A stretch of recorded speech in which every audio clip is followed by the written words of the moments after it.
Makibalita na tayo sa malaking sunog sa Nia Road, Barangay Pinyahan, Quezon City. Saksi live si Bea Pinlac. Bea?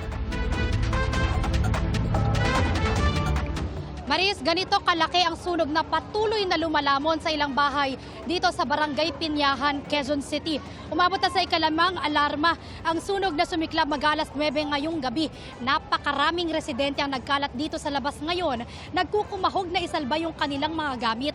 Kanya-kanya silang bit-bit ng mga damit, appliances, alagang hayop at iba pang ari-arian. May ilan tayong nakita, Maris, na emosyonal habang pinapanood ang malaking sunog na tumupok sa kanilang mga bahay ngayong gabi. Simula nang dumating tayo, may naririnig din tayong mga nagsisiputukan sa fire scene, kaya delikado pang lumapit sa lugar sa ngayon.